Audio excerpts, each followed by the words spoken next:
Good evening. Welcome into another episode of the Power Hour. My name is Steve, and tonight I am joined by the enchanting Cactus Rack of the Chicago Knockouts Roller Derby. There will be other people joining us as well as the night goes on. Of course, now we've got Tony Gabagool from the Lovely Intoxicated Men joining us. Gabagool, we're going to do the knockouts. Gabagoo. We're going to do the knockout stuff first. Then we're going to go right into what happened at the movie premiere. Okay. Yes, sir.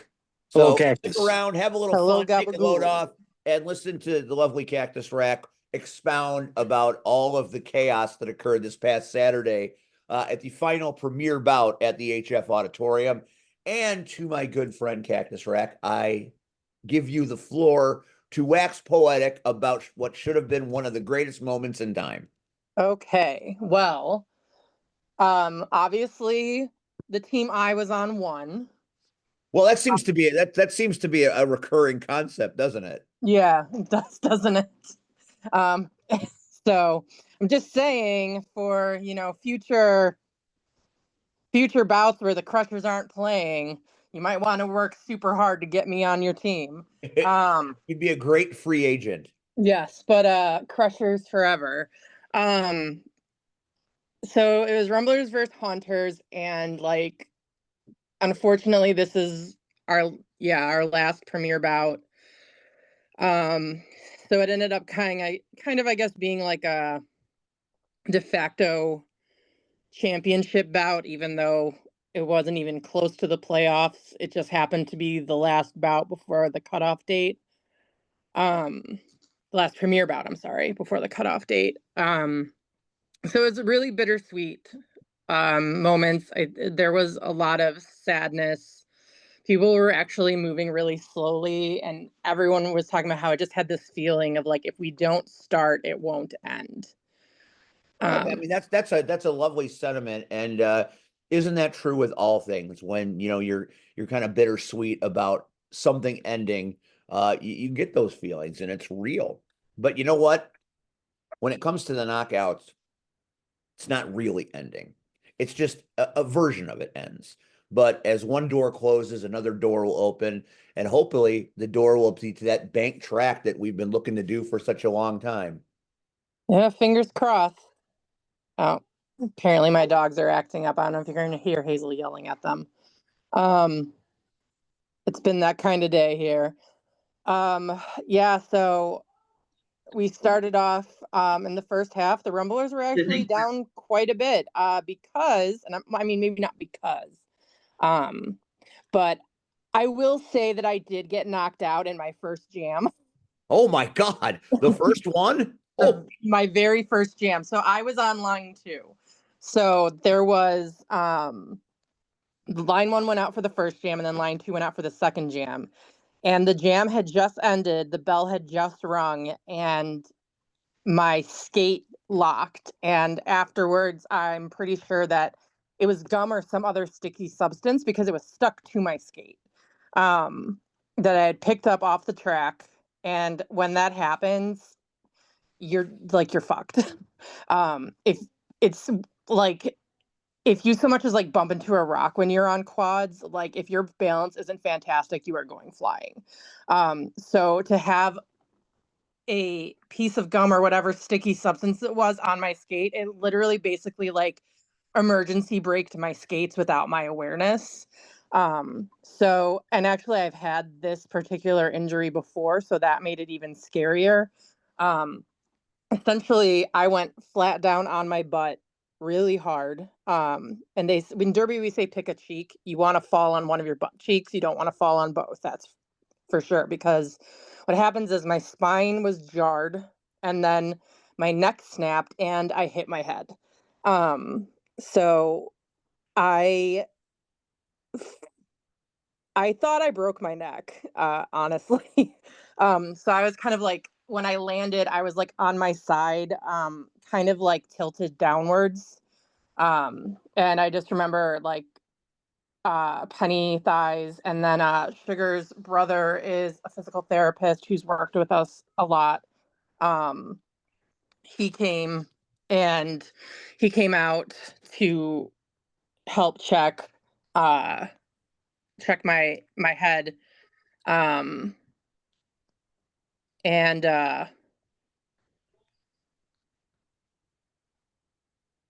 what happened was that, okay, so what happens, like, my neck hurt really badly. And then I also immediately had a headache. So they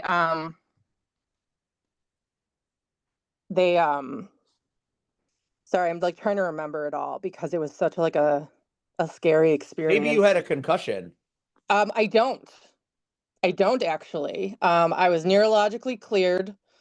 I was neurologically cleared, and Sugar's brother checked my neck and he said that nothing was out of place. So that was a good. They did leave it up to me to go back out, and so I sat out for almost the entire rest of the first half. And I think I was going on pure adrenaline. I did go back in at the end of the first half, and I played the last couple of jams, and then I sat out for intermission. I didn't even go downstairs. I just stayed upstairs. I didn't risk doing the stairs. Although while I was sitting out, at one point I got up to go to the bathroom, and I didn't have my skates on, so I just got up and walked out to go to the bathroom. And like everyone comes running after me, like, "Are you throwing up?" And I'm like, "No, I had to pee. I'm not throwing up." Things are leaving you, but not by your mouth. Yes, no, it's not coming up. So so I went back in, and then, I mean, they presented a really good defensive front, but they had a lot of really good jammers. They had Marley, they had Buffy. Carmen ended up not skating, which was disappointing. I like playing against Carmen. And then they had who else did they have out there? The almighty Ricochet had to be there, I imagine. They did have Ricky skating. Ricky was a jammer a few times. And like, it's crazy to say, like, whenever Ricky's on the other team, it's like, it feels like this and like, I mean this as a compliment if you're listening to this, Ricky. Ricky feels like an insurmountable obstacle. Ricky is so good. Like, so good. Ricky can jam, Ricky can block, Ricky can do offense and defense all at the same time. And so She whenever hits you're pretty out hard there, too. what? She hits pretty hard too. Yeah. So whenever you're out there with them, you're just praying that she doesn't notice you. But The ghosts also, always, and you even had the Ghostbusters there, the Windy City yeah, Ghostbusters trying to protect you. They were after Ricky all night, I hear. they were. I don't know if they ended up getting her. If they did, they didn't keep her long. Hello. Ladies and gentlemen, the real deal Rion Skills, the head fight ref of the Chicago Knockouts, who was also there. So Hello, Rion. I was going to do hi. I'm sorry. I'm just going to just piggyback on the Ricochet deal. There was a jam, the one in particular where it was Ricochet versus Crimson Vixen, and it was literally you can see the mood shift. It was one of the coolest things that I've seen as far as what Ricochet can do to a team. Like just watching it was all balanced, just the way that it was displayed, like as far as how she was able to stay on task, keep everything in order, because they were just going at each other heavy. Like all of a sudden the game sped up. It was already fast, but it sped up exponentially once those two got on there. And Ricochet just brilliant performance, just flat out, 100%. Um, my apologies. I just wanted to mention that. There's no need to apologize. Like even the Ghostbusters were like, "What in hell has happened?" It's like I know. Yeah, Ricky. Didn't know. I will say that Ricky has said that some of how she plays is influenced by football. Actually, There is no doubt about that. I was Yeah, going to say that is 100% accurate. She manipulates her defense like a scheme blocking would on an offensive line when she's on the jam trying to get her when she try to get her jammer to go through and she's playing yeah. defense. So all Yeah. I'm saying, Chicago Bears, you might wanna draft Ricky Ricochet. She's tough. Yeah, so like I said, she feels like an insurmountable. It's like it's a mind fuck, and like I love Ricky. Like Ricky is the loveliest human being on the planet. No But doubt. being out there with her, it's you're A, hoping she doesn't notice you, and B, hoping she doesn't notice your jammer, which will never be the case. But in the second half, we came back pretty hard because we were down by quite a bit. So we came back pretty hard. I think our jammers finally um, were able to get the number on the other team's defense and their offense, and kind of, especially Pearl was really able to work around what they Pearl is very scrappy. Pearl doesn't need a lot of offense. Pearl just needs you to not be in the way. So Pearl is really great at getting out. And I want to give a special shout out to Fanny Oakley. Um, Fanny has been playing for a long time and has often said that she feels like she doesn't do anything out there.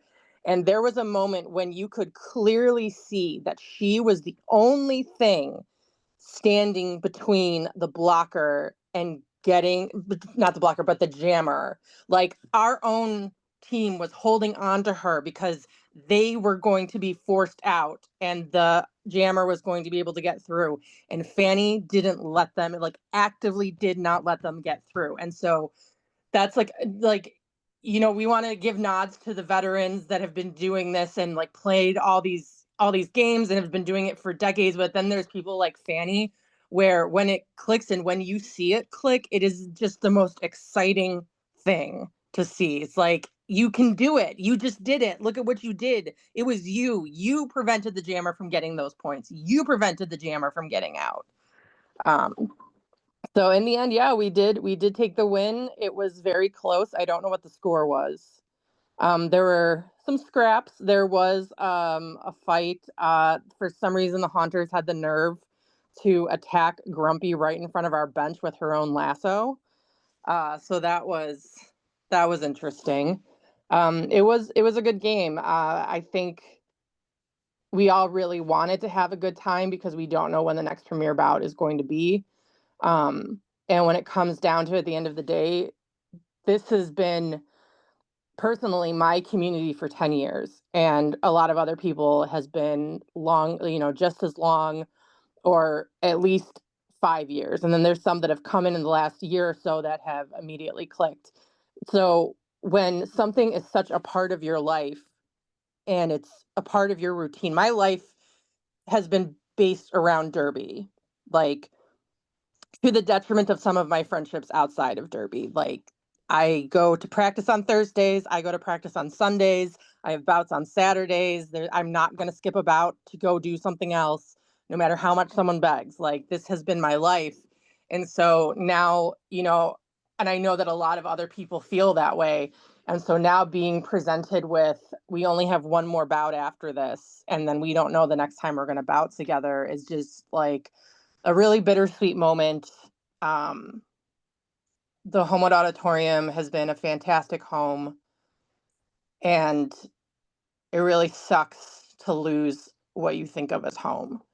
And I did say we were down and we call it the basement the dungeon, and the dungeon is basically our locker room. And like one of the best things about it is just sitting down there shooting the shit before about. Like, we're all down there getting changed, getting our makeup done, doing our makeup, hair, everything. And we're all just hanging out and talking.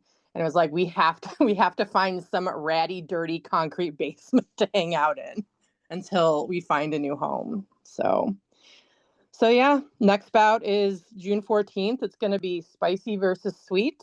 Oh, God, help us all. Yeah, and it's because it's like our last bout. I'm not sure how much I'm allowed to share, but sorry, Crimson. Ask for forgiveness later. I really think people should come out for this. It's going to be over 18, but I really think people should come out for this because I think we're going to extend the time so as many people as possible can play. So we're going to have as many jams as possible with as many people out as possible. And even beyond that, come out on the 31st to see the minors, because these kids have been putting so much fucking work in. And I'm biased. She's my daughter, but Magic has really grown as a jammer over the last couple of, apparently Hazel heard me talking and she's come in to say something, but she's really grown as a jammer. She's been doing private lessons with Marley, and she's really leveled up, and anyone that has been trained by Marley is fantastic. Like Catitude was already fantastic and then did, private lessons with Marley and has also leveled up. So, I mean, just go out and give the youth of tomorrow support in doing contact sports. Yes, child. Cover your ears real quick, Why? because I'm gonna scream. Why? You're not screaming on the podcast. Get out of here. Go Steve, scream. you better show up at my bout. I'll be there. You I couldn't know keep me you're away. there. Couldn't keep me away. She said she knows where you live. She does. She does probably. That's Yeah, probably. she does. So Yeah. that's that. It was a lot of fun, even after getting hurt. It's just sad. It's sad. A great night. Too bad it Yeah. came to an end. Yeah. Two more opportunities to see knockouts over the next month. The minors bout on May 31st, and then a spicy evening with the knockouts. I believe that's June 14th. Yes. So get your tickets now. Now. Get them now. I'm wearing red for this occasion, Cactus. I just want you to know I represent. Okay, represent those rumblers. Yeah, I mean, everyone was talking about how they got to go out. Like, people were like, I got to go out on, the first team I ever skated with, but I got to go out on the very first character I created is what I got to go out on. It's just magic sometimes, isn't it? It's like willed by the universe in some strong way. Yeah. Rion Skills, if you're still listening, Rion Skills has been with the knockouts now for quite a few years. I mean, at least 2 years, I would think, right? I've been there about 2 years. And he mixes it up, and he's a coach and he's a fight ref, and we all know that Rion is one of those straws that stirs the drink in many places. Rion, you were there this past Saturday. What was your observation in that final premiere bout at the HF Auditorium? Fine. Okay. Based on what I saw, everyone played like it was their last. I noticed a couple of bouts that are going to be their prior or after this, but everyone played as if it was their last one. You can see the growth of everyone, especially the newer jammers that have just been there or that are just getting started, getting acclimated. I'm so proud of Zoom. I can't even stand it. Yes, Zoom was great. Yeah, there was one particular instance. There was a lot of instances there, but there was one because I was talking with some of the Ghostbusters that were there, and I told this to her. Actually, I told this to Sugar Smacks while she was standing next to her. But Lady Hades, like just watching her from what she was before to what she ended up becoming by the end of that bout. Yeah. Night and day.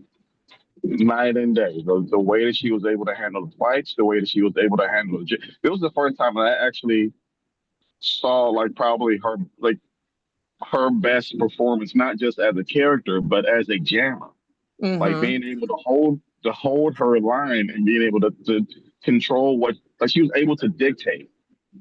And a lot of times things are happening where it's being dictated to you, like when you have a Marley or a Vixen or you have a Buffy or a Ricochet. Like they're always, even with punching some of the other ones, someone's dictating something to you and you kind of have to react to it, where that wasn't the case with her in this particular jam. And shortly before that, she had got knocked like right in front of us. And one of the new fight refs, Noah, went to go pick her up. And I was like, no, you can't do that. So like, wait, what do I know? They have to get up by themselves. Like there's a protocol. We can't just pick them up in the middle of a jam. So then when she was able to get up and then control everything that was happening, I was like, that's cool. Even the Ghostbusters that we were talking to was like, wow, she really handled her own. And you can see it, like even she understood that she handled, like you can see the confidence like come out of her. And if there's one thing that I took as far as the bout, there were a lot of instances where a lot of people's confidence that had been bottled up for a while came out with with a lot of the jams, with a lot of the blockers, just with everyone involved. Even the people that were doing that was with me with Team No Fun. Even their confidence came out more because of the way they hit. Like they treated it as if this is the last one that we're going to do as for the premiere, then let's go out and give it our all. And they did that. They did Was that there some 100%. kind of Team No Fun dance off or something? I've been hearing inklings of that online all day. What about Team No I Fun? mean, Was there some kind of dance situation? okay, what did you hear? Let's go with that. Yeah. I saw in a couple of posts that the Team No Fun had a dance sequence or something that supposedly stole the show. I'm interested to know what that is. So I you must don't have been care hit about the really bout, hard you because just I don't remember that. What now? okay. So I just want to make sure that you don't care about the bout. You just want to know about the dance sequence. No, I care very passionately about the bout, but I wasn't there, unfortunately. So, I missed a lot of shit. There's a lot of shit that people have been talking, about how All right, great, well, Agreed. I'm going to how hand it epic. over to you, Rian. I've got to take Hazel to her first fitness class. Yes.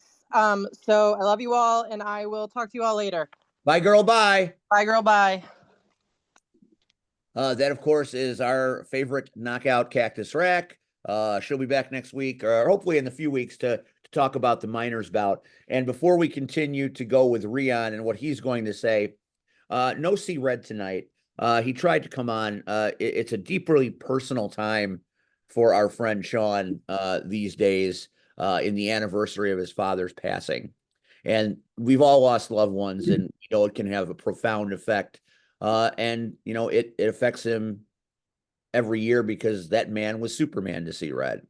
So our thoughts, our prayers, our good feelings go out to our friend Sean today, tonight, and the rest of the week, and always. So see Red, we love you. I know that man is up there, proud as hell of who you've become and what you are doing. So come back soon.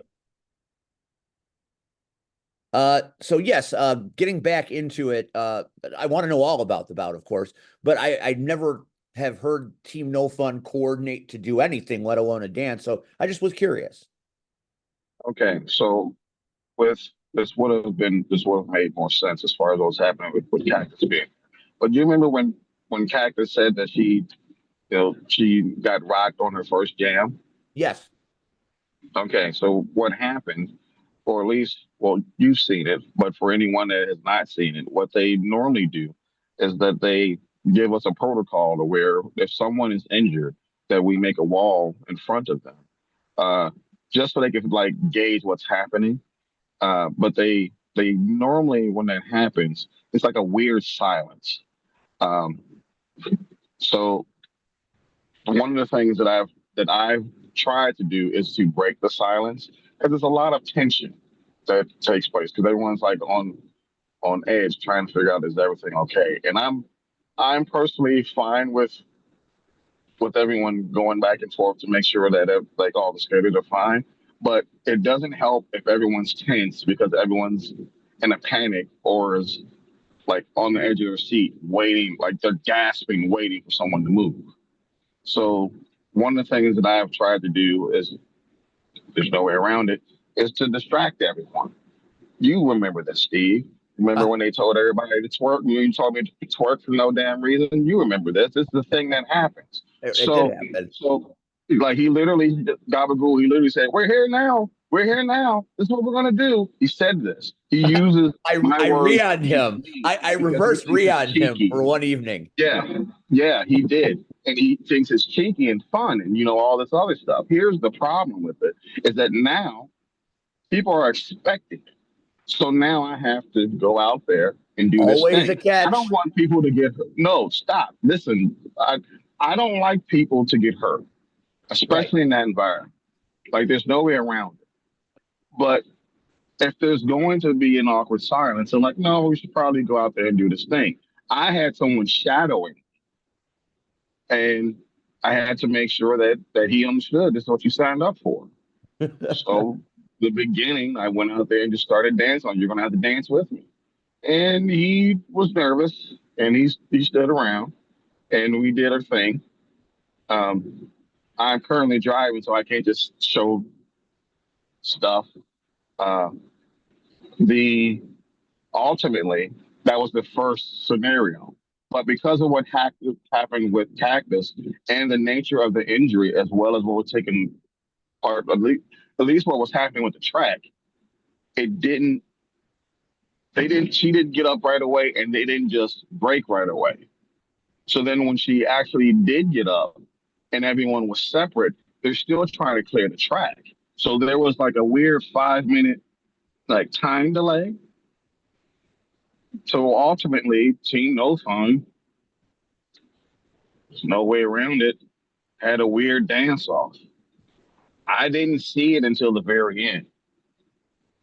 Like it was very awkward. That's Like it was amazing. funny, but it was very, very Team No Fun just went out there and just had a weird dance off.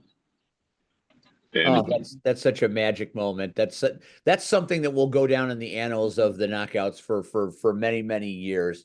Leon, with this thing ending at the HF Auditorium, and you haven't been part of the knockouts, an integral part for so long, what does it feel? What does it mean to you? As far as just the auditorium or the knockouts? I mean, knowing that there's going to be some time off, probably knowing that the bout schedule may change as far as the rest of the year goes, and there'll be some time, while they're trying to find a new place to do it. How you feeling as one chapter closes or one door closes and perhaps another window opens? Okay. Do you want my honest opinion on this? Always. Okay. I think they'll be okay. I think the knockouts will be okay because there's a couple of factors that didn't get touched on as well. Okay. One of them being after the June 14th bout, the 18 noter bout, they were already going on their summer break, so they're going to take time off, like regardless. Like it's something that they do yearly as far as summer break. Right. So like everyone knew that time was coming. Uh, as far as knowing where they're going to be, they've been in preparation to find a home for the bank track since I've joined there in 2022. So that they always knew that this place was going to be temporary. They've always knew it. The problem is that they didn't know it was going to be right now. Right. And there's nothing that they can do about it. The building's old. It needs to be revamped. Like there's no way around it.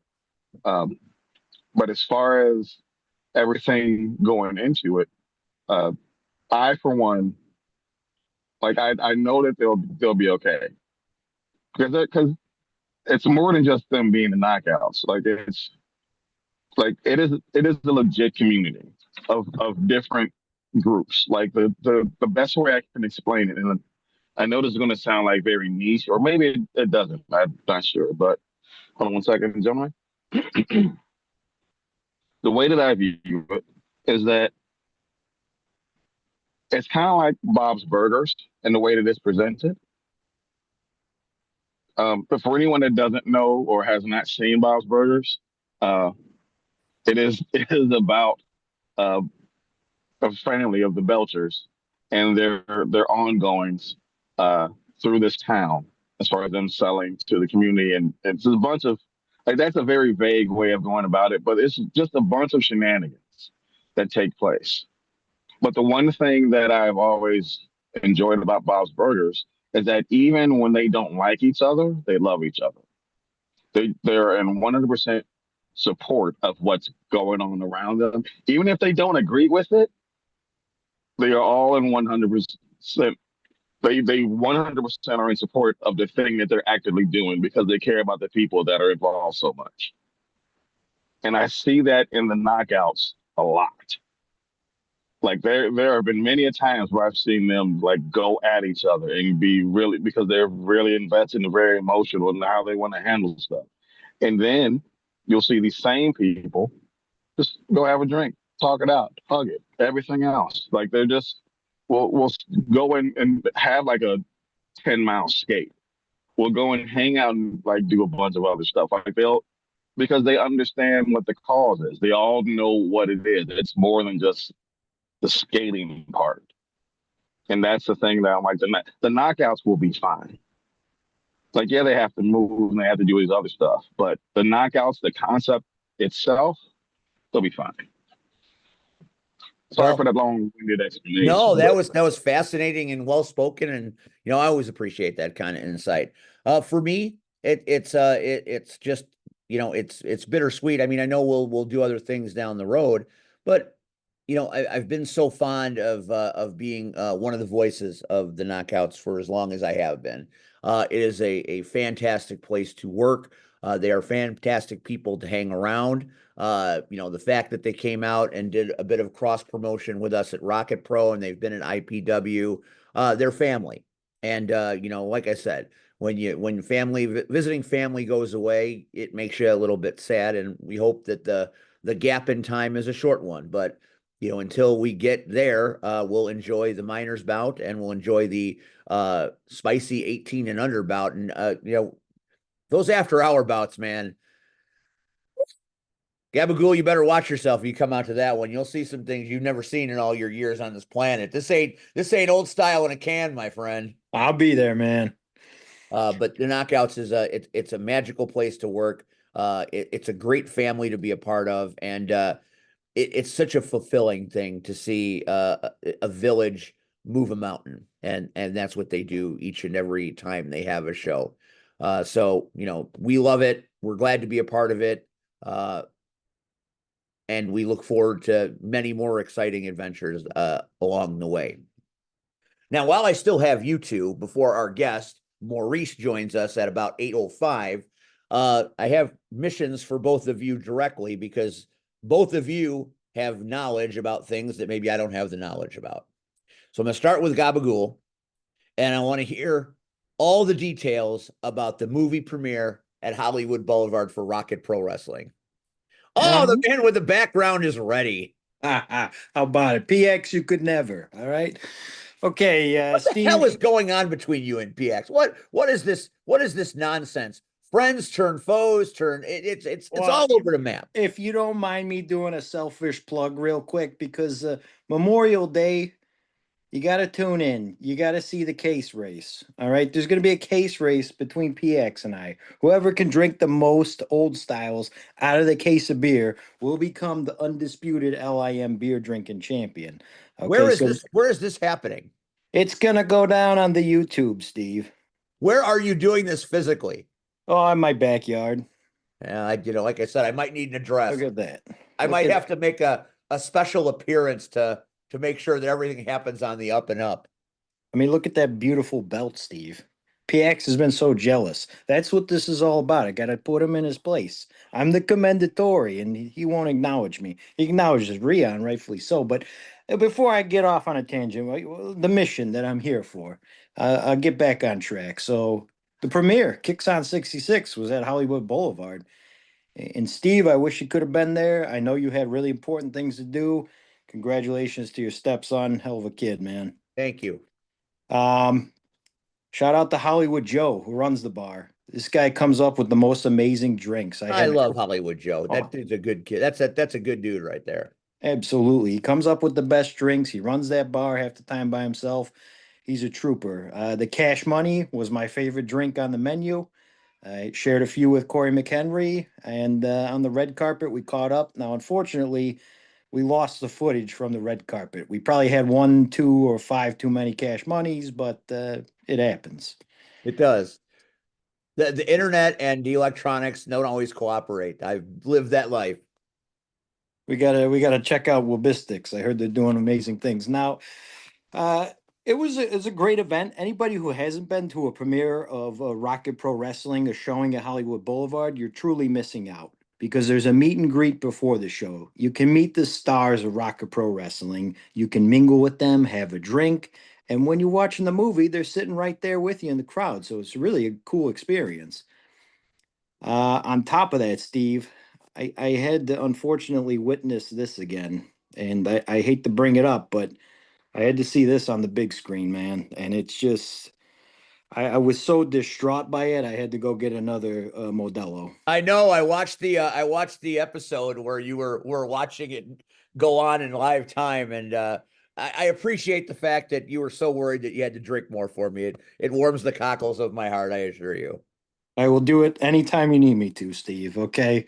Now, when I'm not on the commentary at Rocket Pro Wrestling, I think they make about another $500 because I'm over there letting the old styles flow. Okay, so I love being on commentary, but it's a trade-off. All right. You high risk, high reward to a certain extent. Yes, How did yes. that match look on the big screen? Because I was sad that I wasn't gonna be there, but I was also kind of happy that I didn't have to watch myself get killed on a giant screen. I mean, you look great, man. The face paint was awesome. I love the face paint. And do you call that the Stever splash? I don't really have a name for it. That's the one time it was employed, so I'll let you name it. Stever splash, man. Stever Splash it is. It looked beautiful up there. Uh, Aaron Stone, I got choice words for you. I know this is a family show, but you're no friend of the LIM ever again. All right. What you did was despicable. And, I kind of floated a question around on the red carpet, Steve. I wanted to ask some of the wrestlers, do you think what Aaron Stone did was justified? And there's an outstanding agreement that no, it was not justified. Now, maybe if he would have just chopped you back once or hit you with the spear of his own, but he took it way too far. So we're all on your side, buddy. I appreciate that.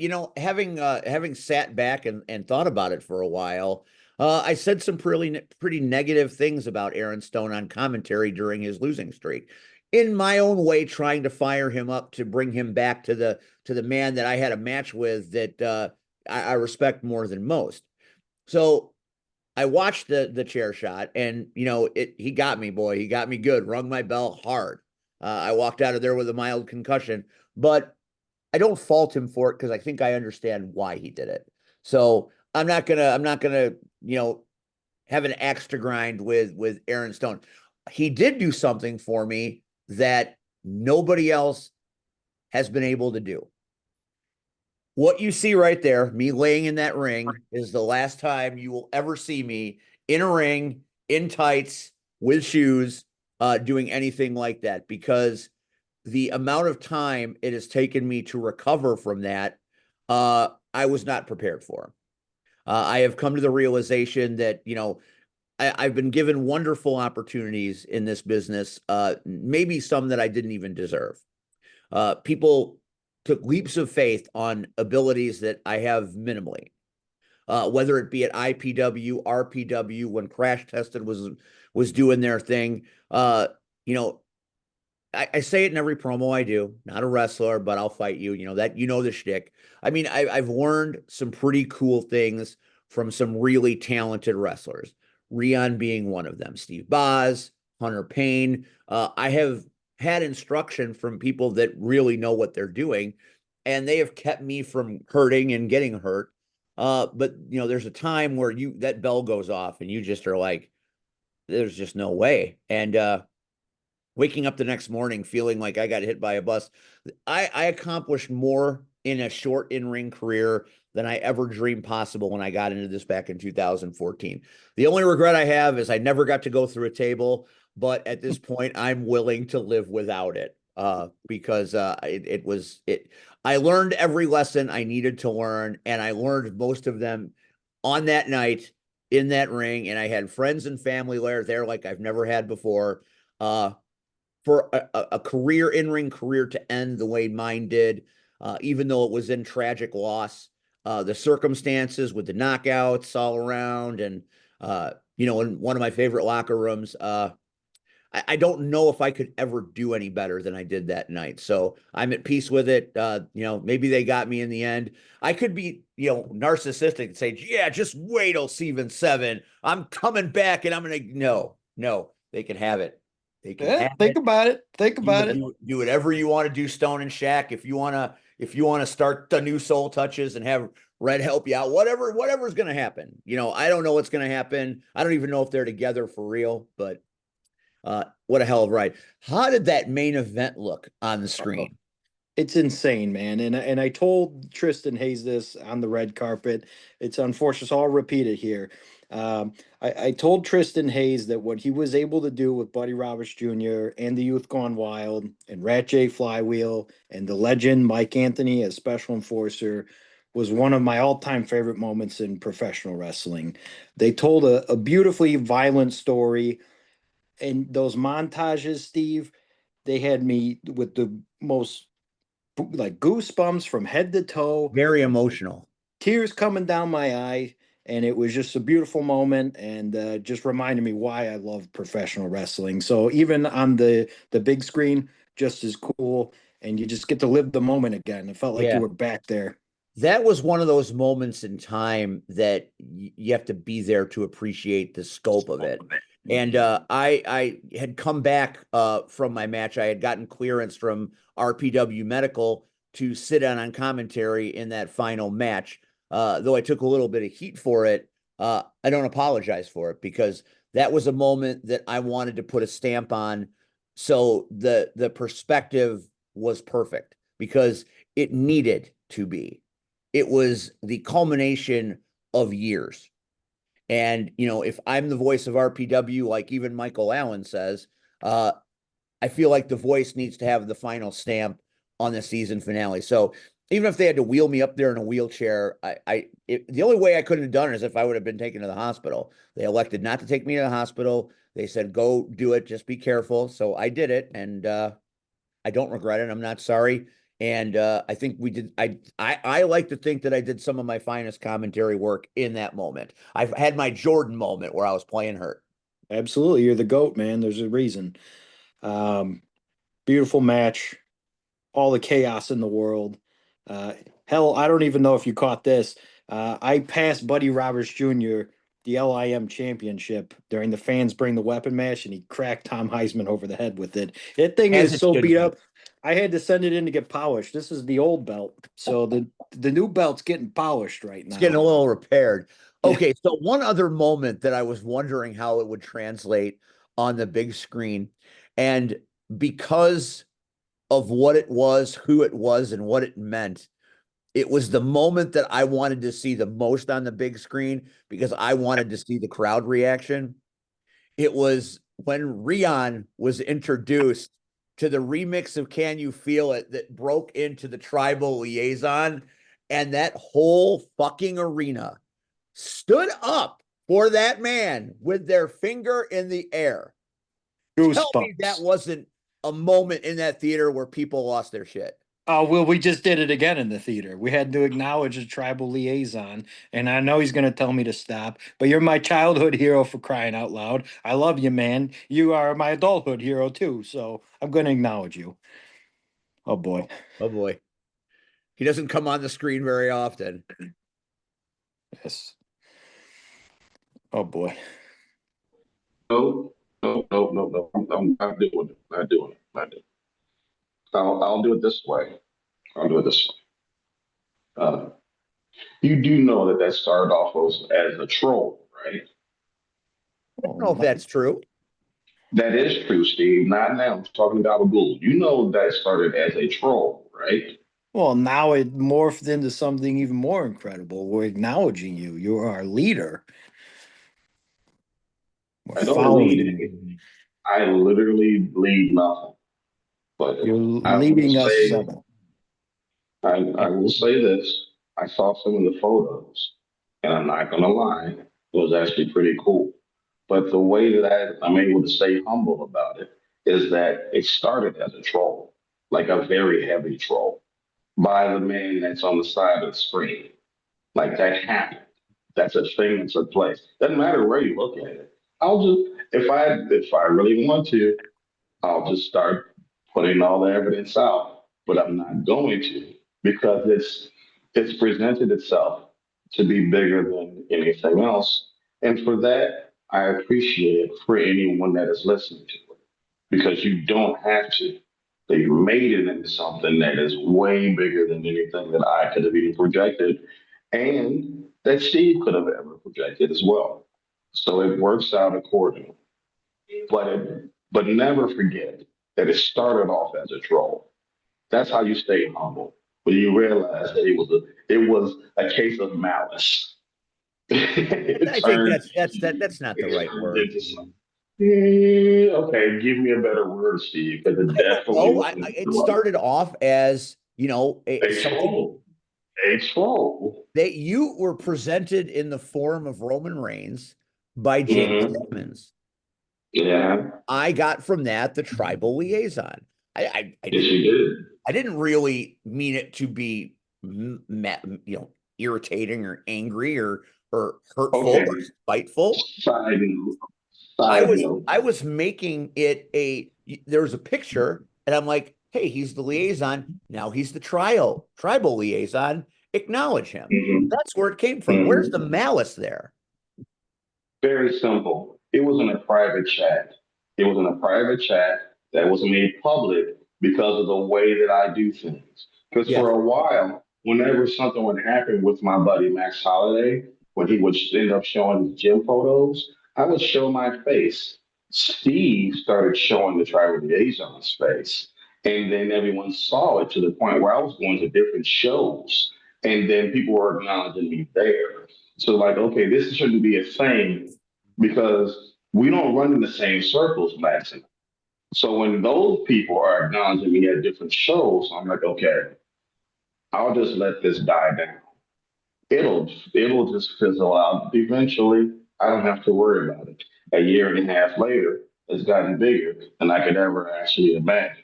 To where a tribal liaison shows up on a screen in the middle of another screen at a movie theater. There is no reason why that should be a thing. And I'm not going to take any credit for it. You can have Steve take all the credit for creating this whirlwind of things that took Right. place. That's a very convenient way to manipulate a story, and that's fine. Here's I will send screenshots. I will send screenshots of fine. every That's Got fine. time You can you send receipts. all posted. this great. I will send Here's why the screenshots tribal of every liaison goddamn works. thing. Here's I'm why sorry, what was that? here's why the tribal liaison thing took off and became what it became. Number one, that picture was amazing. Jamie did Oh, I'm not fantastic denying work. it. So that's Not one. denying That's one. The tribal liaison, that was a play on Roman Reigns. Not very clever, but it matched the photo. So it went hand in hand. it. What Hmm. made that great was the man that we call the tribal liaison, because you are so respected and appreciated, though you don't want to hear it. It's easy to heap praise and respect on someone that earns it, whether he likes it or not. And because you are who you are, and because you do what you do, people have no problem acknowledging you. So whether it started as a troll, however it started, it got big. How it Not started. That is exactly how it started. It got big because you've earned it, because you are that guy. He said you're his favorite wrestler. There are a lot of people that share that, whether you want to hear that or not. And I know who you are and I know what you do. And, you are a humble man, not looking to have praise heaped upon him. And that's fine. That's what you've been like your whole career. And I get it. But to think that this manifested itself just because of some witty uh you know what was the word he used again? The troll. Trolling, some witty trolling is all it took to make an entire theater stand up and acknowledge you, to have 500 people in a goddamn wrestling ring acknowledge. Come on, man. That's all you. Nobody gets a bigger pop when the music goes off than you do. When you hear "Can You Feel It?" that place goes absolutely batshit crazy. You can get an entire arena to do the wave. Nobody else can, because you are who you are. Whether you're comfortable with it or you're not, doesn't change the fact that it is what it is. And we've seen it proven time after time after time. As a side note, I was able to get the wave done at the bow. That was something I forgot to mention earlier. That So actually happened to you do the are wave. you are that man. And that introduction at Kicks on 66 might be something that will never be duplicated in the history of it was as if it was destiny. And watching that video and that guy standing, clapping, dancing, Yes. man, that was good. And did the place pop on the theater? Yes, it did again. I mean, this moment will be immortalized on YouTube, but in that theater, we were there again and we felt it. All right, Rian? And there you go. I rest my case. You are the tribal liaison, and we all acknowledge you.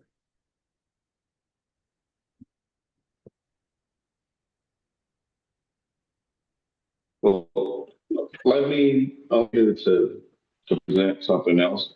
Because first off, I didn't hear anything that was just said because it was a delay. Let's get that out there. So if you said something just now, and I feel like based on you both laughing, you said something pretty important. And that sucks because it is what it is. Well, you But can I always just watch want it to point tonight on out the while YouTube channel. You can always watch the playback. I will point this out just so you understand like where my head is. While that was a great moment for everyone that was involved, before that moment happened at Kicks on 66 with everyone acknowledging the tribal liaison, they got on the mic and said, when Rion Skills gets out here, we're going to do this thing. They I said didn't that they hear were that. going I to was do out this there. thing. Rian, that never happened. And I'm telling you, that's a thing. Well, I'm telling you because the internet don't lie. So when this thing happened, they said, "Hey, we're going to do this thing," which is cool. But when I see stuff like that, it humbles you just a little bit. I get it, but I also know what I see in front of me. Like I am 100% grateful for everything that I get, but it also comes with the cash. So I understand it. The problem is that when I acknowledge it, everyone else seems to look at me like I'm weird. And it's like, no, no, this is what's happening in front of me. You just don't see it, or you're choosing not to see it, which is fine. But I will always be the one like, no, no, this is what's happening. If you're going to tell it right. That's always been my thing. Make it make And if sense. you have very much so. So now that we've wasted all of that time, let's move on to something else. Because you're not going to have to Yeah, we're going to go into IPW in a second here. Gabagool, was it a successful night for Rocket Pro at the movie theater? Was it a good crowd? Did they have a nice turnout? It's a great turnout, and you guys know just as much as I do, Rocket Pro Wrestling is always running community events. This is the car show that comes up on the 24th. Now, unfortunately, it looks like it's getting cut off, but it's in Manuka. I believe that says it's 502. It's mirrored on Twin my Rail side. Drive in Manuka. Beautiful. Thank you, sir. And again, great time to come out and see the stars of Rocket Pro Wrestling. Hang out with the wrestlers, look at some hot rods, or when it's at the movie theater, catch the premiere with your favorite wrestlers, or when they're at the Pizza Ranch, have a slice of pizza doing arm wrestling. It's a great time. It's a great time, and usually they do another movie time at the season premiere. The season finale and the season premiere get the. So I imagine sometime in September we will go back to Hollywood Boulevard, and if you get a chance on Memorial Day weekend to go to the car show, in the past it's been very fun. I'm in Wisconsin that weekend, so I can't make it, but I'll be advertising it. That's for sure. Gabagool, you're welcome to stay or you can head out. We're going to talk a little IPW while Rion Skills is on the line because we've got that coming Memorial Day weekend. It's a big thing because he's got the big leagues taking on the morning after. Rion Skills, how did that match come about?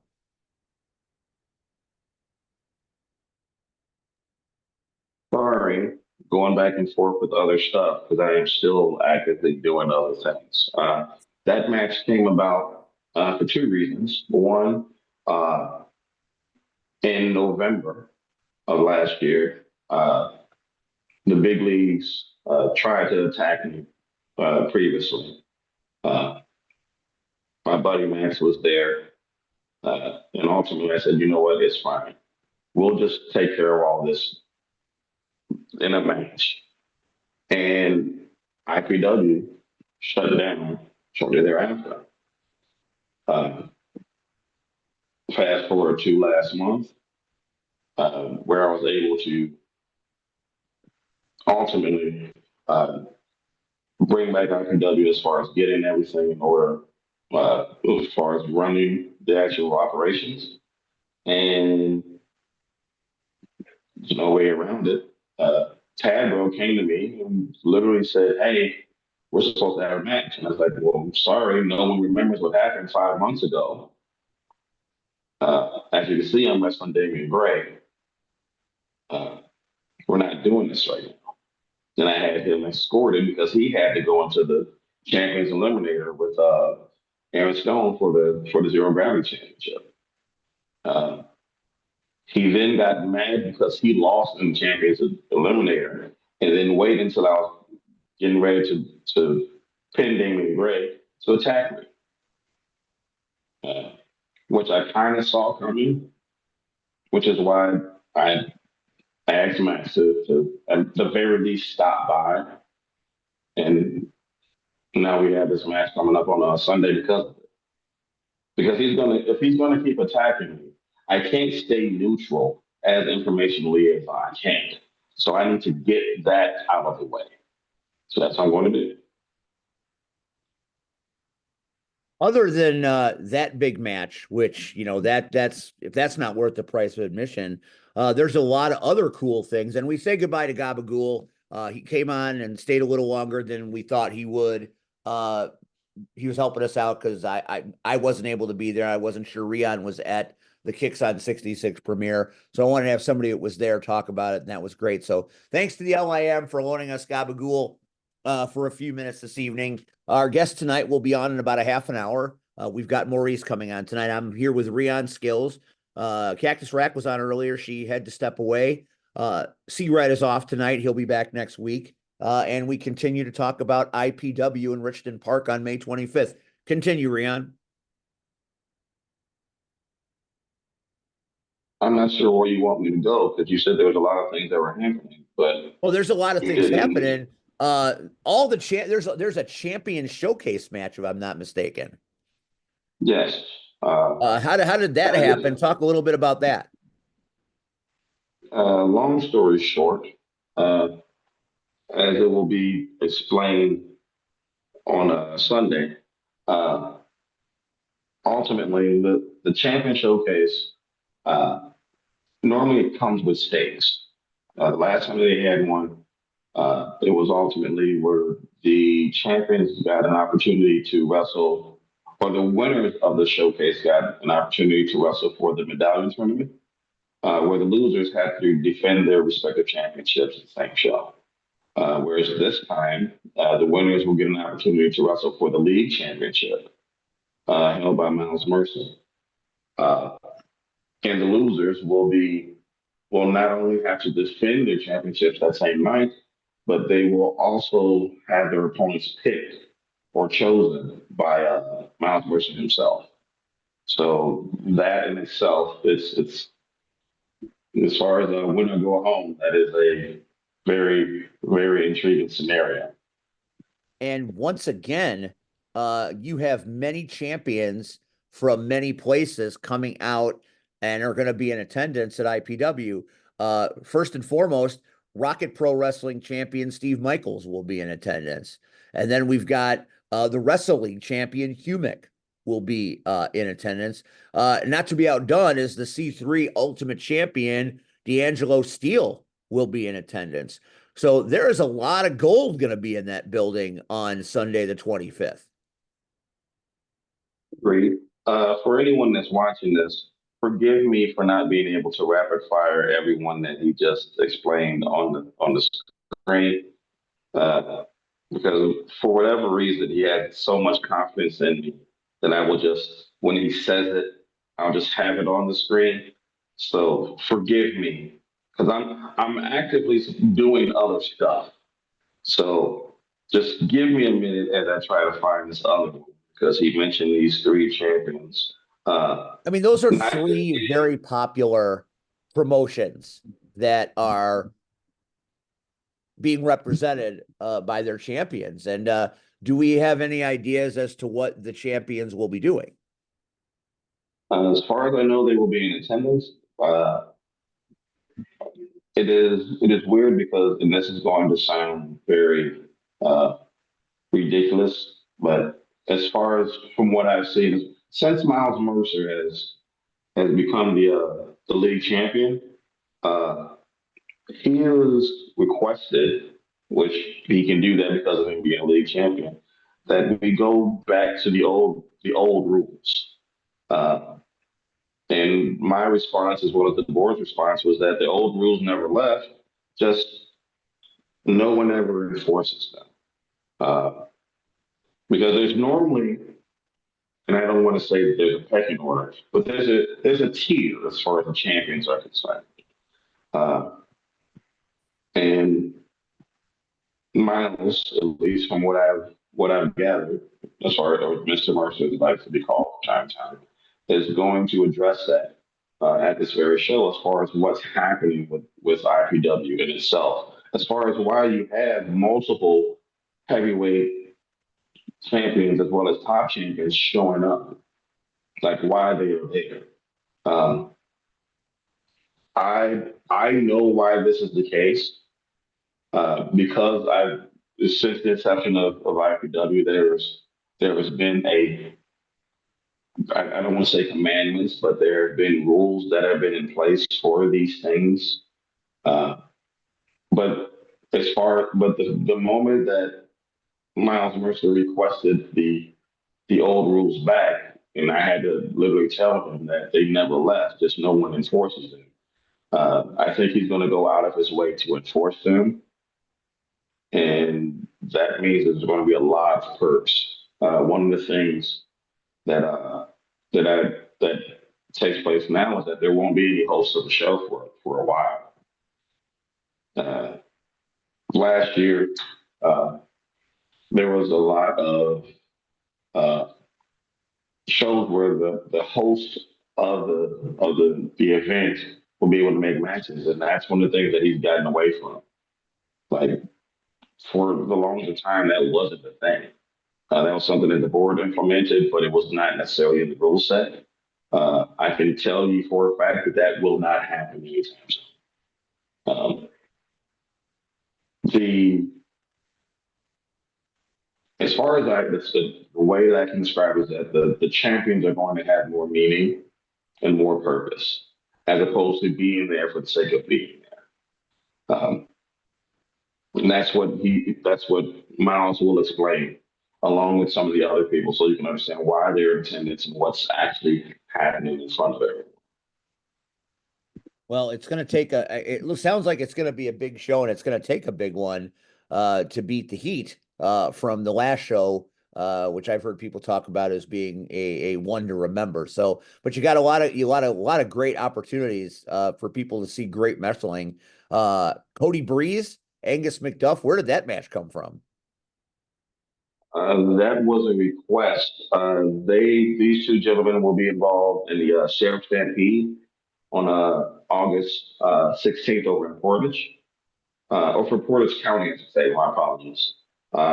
They're planning to do a big show as far as fundraiser for. I'm going to be at that show.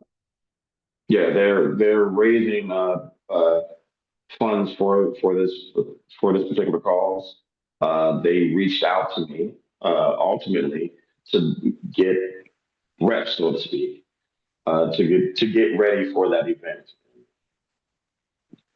I'm not going to say no to that, especially when someone like Angus comes to me. Uh, I'm going to do what I can to help. Uh, he was my main trainer after all. So the least I can do is when he comes asking to, hey, I got you. We'll go from there. Yeah, So I have a hard time saying no to the Hollies too. So I'm looking forward to it. I've never worked out in this neck of the woods, so it's going to be a great experience. yeah, I'm looking forward to see what they actually present themselves because as far as I know, Code Breeze is fairly new, whereas Angus has been around long before I was around. So, my first official wrestling match was September 29th of 2003. So Wow. he's been around long before that. That's pretty cool. I know the medallions are on display and up for grabs. There's a tournament there. That should be some fun too. So there's a lot of working parts, a lot of moving parts at IPW on May 25th. Yeah, it is not so much the tournament itself. I guess I could talk about that now. As opposed to a qualifier, there will be four triple threat matchups. The winners of those triple threats will be in a 1 day round robin tournament at the next show, which will be announced on Sunday. They were there. It's as I explained before. As it's been requested and being enforced by the board, they're going back to the old ways when it comes to IPW. And one of the things that they did was trial by fire. If you want to succeed and you want to be able to say that you're a champion, there are certain things that you have to be able to do and accomplish in order to do just that. And one of the things that IPW was notorious for in the very beginning was presenting these different tournaments and outlets in order for guys to not only have a chance to compete, but to be able to win gold in any capacity, regardless of what division. And it'll be interesting to see like who all will be able to be in said tournament because they are coming out of the woodwork. I can tell you that. It's an amazing time to be in this business. Wow, Jimmy Carrott's going to be in Richmond Park. That is a little unsettling that he's this close to my house. May 25th, it's the Sunday of Memorial Day weekend. Bell time or doors open at 3, bell is at 4, according to the flyer, which is great. A little bit later start. So those of us working in Wisconsin the night before might actually be able to come and watch that show, which is tremendous. Get your tickets, come out and see the show. IPW, it's always a good time, always entertaining, and so many great champions, so much great talent. It's going to be a hell of an afternoon. A great way, especially if the weather's not nice. Well, the weather's supposed to be a little off this weekend. So, if you're not barbecuing, come out to IPW and, have some snacks, watch some wrestling, and enjoy yourself because it's going to be a hell of a day. Thanks, Rihanna. I appreciate your insight as the liaison into what's going on at IPW. We've got about 20 minutes before our guest arrives. So I've got to talk about 2 shows between now and then. And as you're watching Rion, he's going through all the competitors in the medallion qualifier, and you've seen some pretty heavy hitters, to be sure. I thought I even saw Jay Thunder was going to be in the qualifier. Yes. Oh boy, that guy. That's a big dude right there. That's a big, scary dude. He made his debut at IPW as the last Indian champions eliminated and held his own. We saw him at Rocket Pro, and he was a mystery man, but he certainly looked like he was capable of some violent acts. Wow, Chuck, look at all these. I mean, NWA Chicago tries to bring together, a lot of the great local talent. I think IPW does it just as well. Yeah, but unfortunately, IPW is nowhere near as high as NWA Chicago. Well, you do have Gustavo in it. Fuck that guy.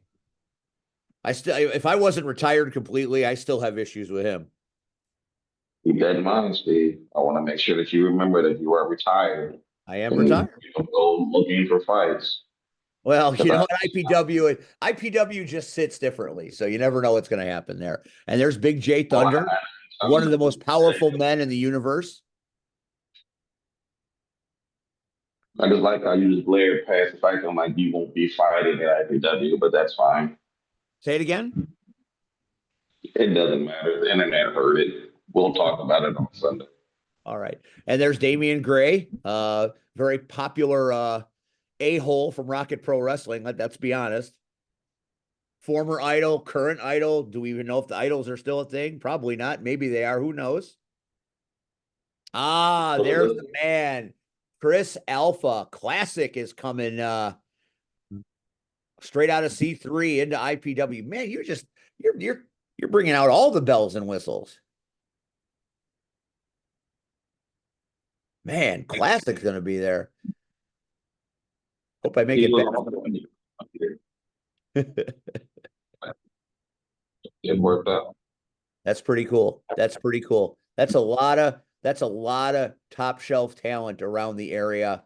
Boy, if you don't make it out, oh, there he is. The sugar daddy, Tristan Torion. He's what now? I thought his name was Torian. I could be wrong. I could be wrong. You're right. I've heard it pronounced both ways. Gotcha. No, I haven't. You're right, Rian. I'm wrong. We know that's a common thing. Oh my God, Stampede Larkin of the ARC coming all the way out to Richmond Park. The man with the concrete fist. Yes, it's going to be interesting to see how all these things play out. It's going to be this. I'm not sure if we'll be able to top what took place last month, but definitely going to try. You certainly have the arrow pointing in the right direction. That much is absolutely sure. IPW is a place where an amalgamation of superstars from all over the area, and it's still a very cost-effective ticket. $15 general admissions, kids under 10 pay 10. The concessions are not expensive. The spirits are not expensive. Bring the whole family out. It's not going to cost you an arm and the leg, and it's hell entertaining. And if I get a chance to be out there this Sunday, I might be, on my iPhone doing a little bit of commentary on some of these matches just because it's fun too. IPW, it's a family affair. It's a family adventure. One of the great locker rooms in wrestling right now. So come out, IPW. There are all the stats. All right, shifting gears from IPW to Chicago style wrestling. Happened this past Friday night in Elmwood Park.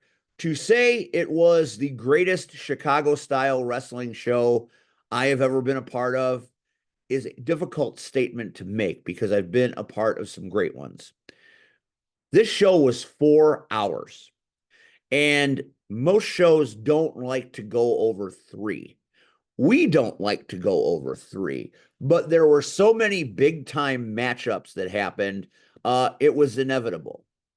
From Iniestra and Quintero ending their rivalry in the steel cage in some of the craziest things you've ever seen in a cage happening. Quintero with the win, but I'm not sure anybody really won that match. The fans won. But both men will be, walking away, won't be back in action very soon because the damage was done. It was a violent situation. One of my favorite matches of the night was Marche Rocket versus Missa Kate. And Marche Rocket came out in his made men business, doing his shtick along with Bruss and Boz, and he sent them back, and then Missa came out. And you could tell Marche probably was going to take the night off. He didn't really feel like Missa Kate was going to put up much of a challenge. Well, that was dead wrong. Missa came to fight. Missa stood toe-to-toe with Marche Rocket. And eventually she pissed him off so badly that he chopped her out of her skin. But she never backed down. She never backed down. And in the end, did she get the W? No. A well-placed M80 stopped her in her tracks toward the end. But boy, she pushed Marche Rocket much further than I imagined Marche Rocket thought that they would push her. It really was one of those matches that when it comes up on IWTV, you don't look at it as an intergender match. Don't look at it as man versus woman. Look at it as two fucking amazing performers, very different styles, having a match of their lives. It was really good. It was really gripping. It was really great theater. So kudos to Marche and Missa for putting on a hell of a show. Made men, unfortunately, have a lot of the gold now. So that's an unfortunate thing for all of us. And yes, Bruce Hamilton and Steve Boz beat out Adam Stallion and Cypher to become the new CSW tag team champion. So even without TJ Steele, Steve Boz gets hold of gold once again. And that's bad. But what's worse is after it was over, one of the most heinous heel turns I've witnessed in recent memory as Adam Stallion turned on his friend Cypher, and the crowd was absolutely, I really thought Stallion was going to need to be escorted from the building by Chicago's finest. It really was one of those moments where the hate for Adam Stallion is real. And when we come back in July, I'm not sure he is going to be very welcome.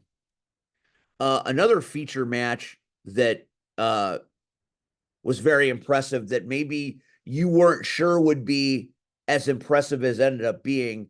Kalisto, former WWE superstar. In Chicago, we call him Samurai del Sol. Returning to the scene of the crime, his home promotion, to take on one of the most extraordinary athletes out there now in Maggie Lee. And I'm happy to say that Maggie Lee and Samurai del Sol put on an absolute clinic. And in the end, Maggie Lee gets the win, but the respect between the two individuals is why I love this business. And the fans were crazy. It was an amazing moment. Samurai del Sol looks like he is ageless, absolutely ageless, flying around the ring with the greatest of ease. But Maggie right now, she is in that moment in time where she is as good as she's ever been, and she still has room to level up. I mean, TNA, she looks like she's going to end up being part of Elegance, has time to come back to CSW to take on a challenge like this. You could tell she was honored in the moment, and, you know, what an amazing match that was. Other matches that were really good. We had the Metro Division title. We had Hans Carden taking on ECW hardcore legend Tommy Dreamer. And at one point, Hans Carden got his hands on some brass knuckles. Of course, Dreamer caught him, removed the brass knuckles, and then put him on himself. The referee did not see it, and he knocked Hans Carden out, got the pin 1, 2, 3. So Tommy Dreamer, new Metro Division champion, or was he? Because as he was celebrating with his new belt, Kevin Woods, the senior referee, noticed the brass knuckles still on his hand. Dreamer didn't care. He didn't put them in his pants. He didn't throw them away. He's like, fuck it, I won the belt. Decision was reversed. As general manager, I cannot question the decision-making of my senior official. Hans Carden retains his title, much to the very, very unpleasant crowd that was very, very sad that Dreamer wasn't going to be our Metro Division champion, which would have been great. What a great moment in time that would have been. The night went long because Warhorse and the Huntsman, Jay Marston, must have gone about 45 minutes in their I Quit match. And I would have quit halfway into it with the punishment that was happening. They went out into the crowd. Warhorse used the police to keep Jay Marston away from him. Ended up with Jay Marston making Warhorse say, I quit, which I would have lost my house had I bet on this match. I didn't think there was any way that would happen, and partly because Shazza McKenzie got handcuffed to the ring and couldn't help Warhorse. And then Warhorse abandoned Shazza McKenzie and left her chained up. Crazy ending to a crazy match, but just to watch Warhorse do his thing and watch Marston do his thing. It was even though it was a long match, very impressive. The crowd was into it from jump. Big moment in time, as all the matches were. That's why this thing went on forever, because they were such amazing matches. The CSW Women's Champion, the triple threat, Blair Onyx, Lilia Pescadita taking on champion Amina Belmont. Amina Belmont has beaten every person I have thrown at her, and she did it again. She found a way to get it done, beating Blair and Lily. And Amina Belmont, my hat's off to you. I'm done trying. Maybe you're a better champion than I thought you were. And going into July, we'll see what's up next for her. But what a performance. What a match. Those three left it all in that ring. It was incredible. Other matches that happened, the Shy Style Rumble happened. It was very Royal Rumble-esque. Two men started, Axel Rico and FXB. They started in the ring, and every few minutes, somebody else would come in till everybody was involved and everybody participated. And in the end, it came down to the men that started it. It was an Iron Man situation, and Axel Rico comes out victorious in one of the most entertaining rumbles at any independent show I've ever seen. It was fun to call the match. My partner Thatcher and I had an absolute blast calling this match. And in a very short period of time, this will debut on IWTV. And we had so many great people enter that match. Nick Diamond was in that match. Nathan Nile, and the list goes on and on and on. So it was really, really cool. One final match I'd like to touch on. Conan Lycan, big time Conan, taking on Donovan Dijak. We had so many great matches. So many great matches. Steel cages, superstar legends, intergender matches, title matches, rumble matches. This match was special. These are two of the best performers in the business right now. And they made magic in that arena, and 700 strong got to see something that, you could see you should see on television. It was impressive. The skill of Dijak, the physicality of Dijak versus the ability of Conan Lycan to do things a man his size shouldn't do. And Dijak is huge. It was so big. It was such a big match. And in the end, only Lycan is the man that could win this match, and he did. And boy, I don't know where we go here with CSW. Nowhere Generation. I shake my head when I think about it, and I look at these graphics, and I think back to that 4 hours in time. I also feel like I did some of my best commentary of my career that night. So that, in addition to the show that it was, I will look back on this one for a long time. I will look back on it fondly. And boy, everybody in attendance that night had a blast, and it was amazing. So, like Forrest Gump says, that's all I have to say about that. Now I'm going to shift gears before Maurice gets here to Frontline Pro Wrestling. That is this Saturday. So if you're looking for things to do this weekend, Saturday you got Frontline, Sunday you got IPW. Book in those shows. Go to Wisconsin, then travel down to Richton Park. Put some miles on your soul this weekend. And if you do, Wisconsin and Marshfield, back at the Bakerville Bar and Grill, have we got some things for you. Corey McHenry is our intrepid champion, and he is taking on Coda Jacobs, one of the most heralded champions in Frontline Pro history, and the System in a triple threat match for the intrepid champion. Corey McHenry in Wisconsin has become something of a god. He has leveled his performance where he is feared by many. Coda Jacobs is a narcissist and loves himself beyond words, and I'm not terribly familiar with the System, though I hear good things. Right off the jump, you get a championship match, and that should be a banger. Now, everybody's picking Corey McHenry because he's been so dominant, but the guile of Coda Jacobs, you can never put that devious mind out of being an opportunity to win a match. A big night for the Liberty division, the women's division, as we get closer and closer to Liberty Bells, which is going to be the all-women Frontline show happening in August. We have got to crown a champion, and 3 women will compete in a triple threat match to become the first ever Liberty Division champion. You have got Rory Shield, Josie Valentine, and Ms. Rose. So what we have here is Macaulay Rose and Rory Shield have fought before, and Rory Shield was able to eke out a win.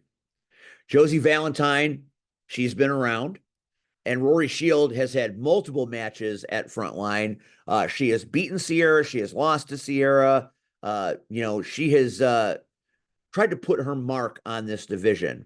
Well, these three are going to get into that ring, and one of them is going to walk out the first ever Liberty Division champion.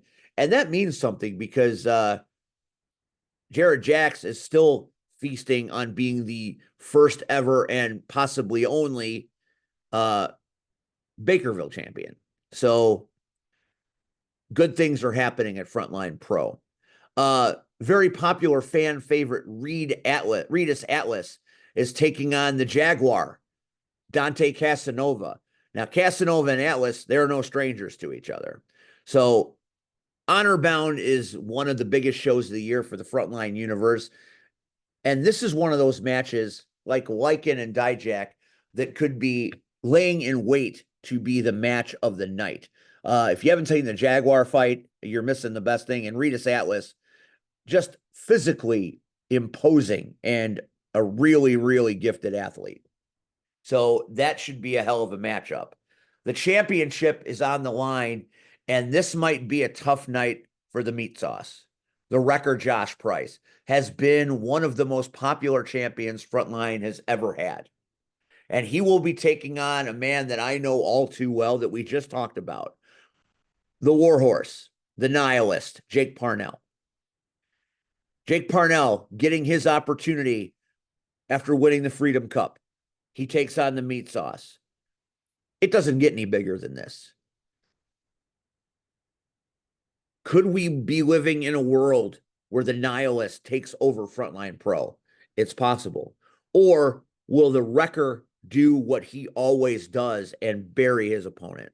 So this is one of those matches that is gonna be really, really interesting, and I'm looking forward to seeing if Josh Price can beat the Warhorse, because not many people can beat the Warhorse. We've got the Battle Championship online, as everybody's favorite son, Sam Eli, takes on Battle Champion Ben Evenson and Dillinger in what will be another triple threat match for the Battle Championship. We're looking forward to that. Sam Eli has been on the roll of a lifetime. And Ben Evenson, Captain America, has been an incredible champion and maybe will continue to be an incredible championship. And then you throw in Dillinger, the wild card, the monster. The matches just keep getting bigger and bigger, but perhaps none bigger than the Frontline versus the Rapture fiasco. So you have the Rapture that features my best friend, Aaron Xavier, not the former Viking and Rockin' Rivera and their best friend, Ken Anderson. That's the Rapture, taking on Team Frontline.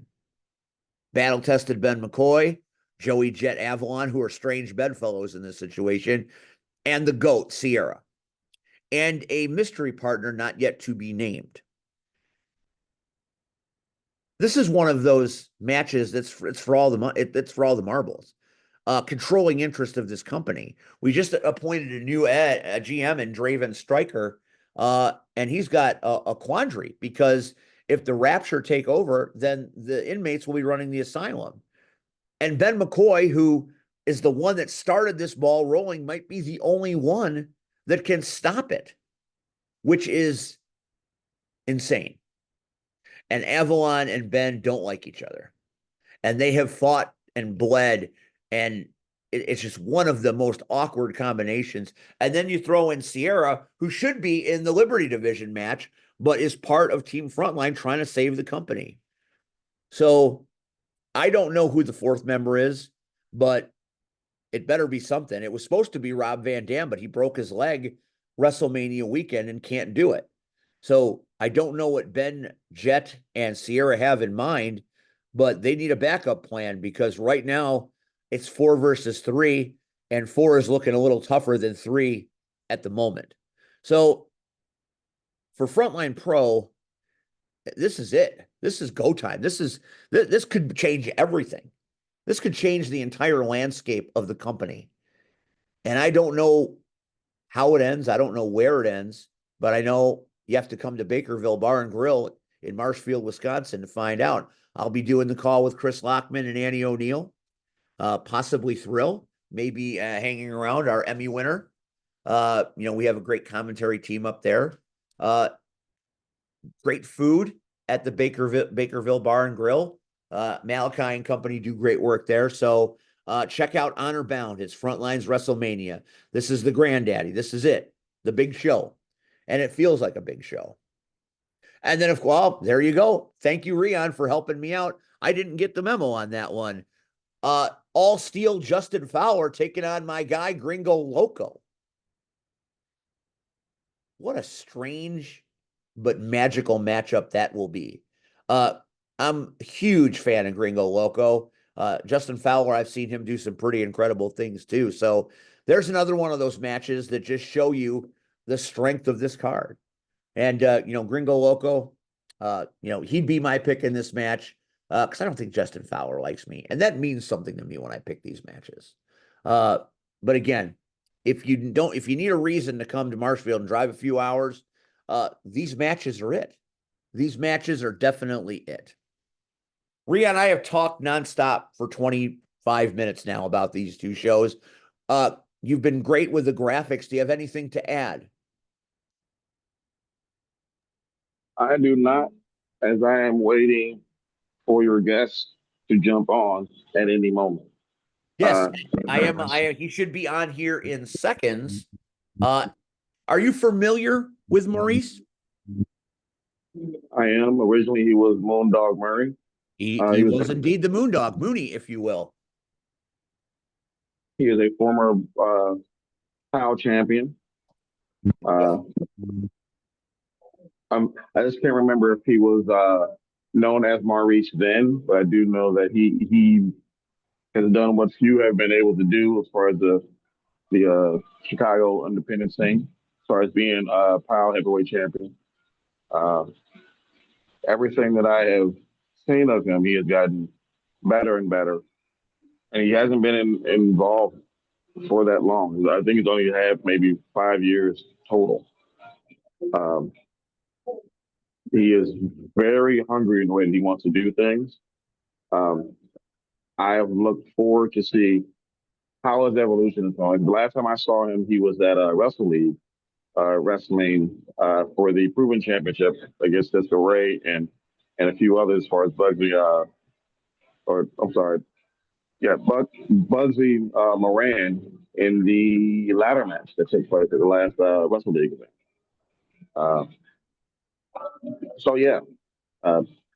From what I've seen, he said he was going to do what he can to become better, and he's done just that. He's continuously growing as we speak. There's no doubt about it. And when he's at Wrestle League, I love listening to Swole Dixon describe Maurice wherever he might be. And speak of the devil, and the devil shall come, the bad boy from Tijuana himself, Maurice. Welcome to the Power Hour. What's up, y'all? Long time no talk.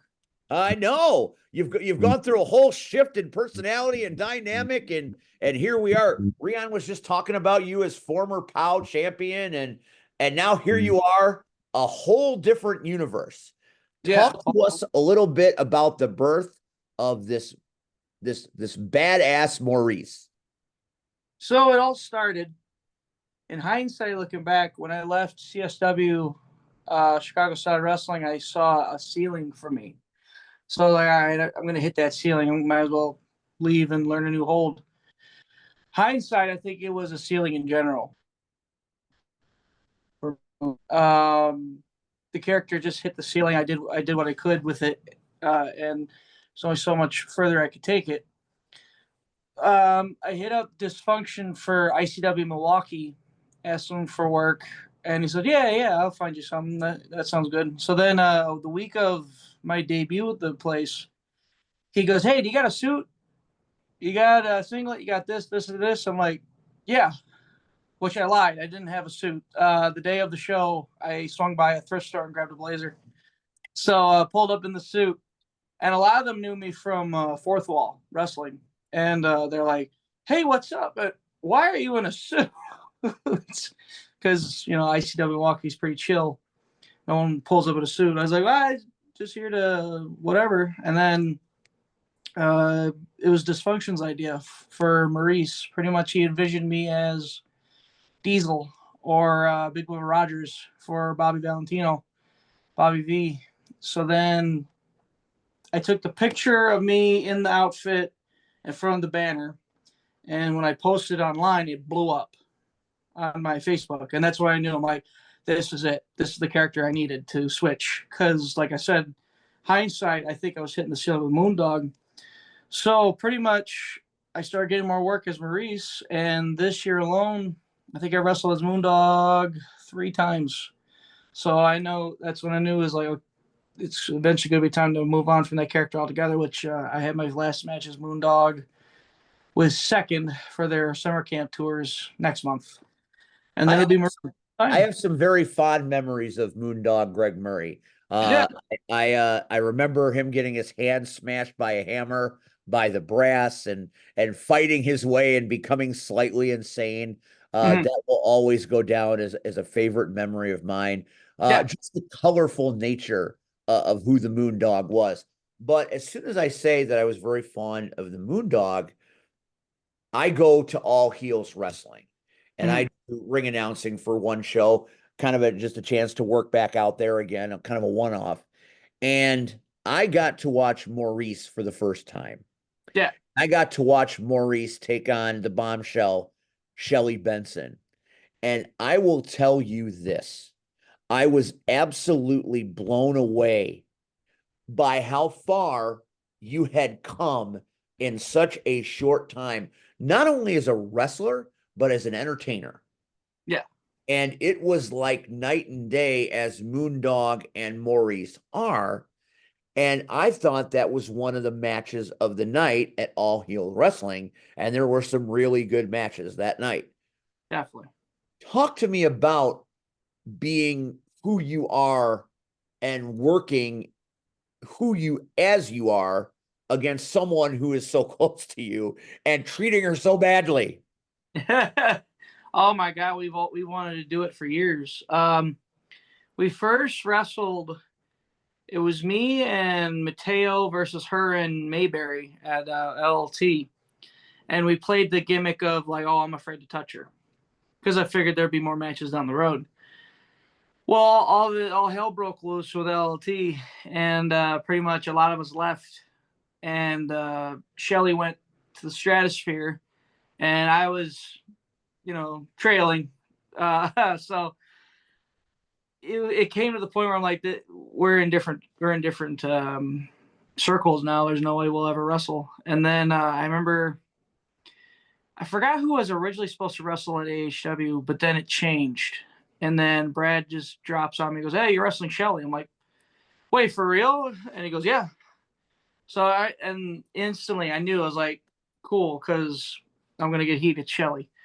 So we were both excited, and we were putting it all together.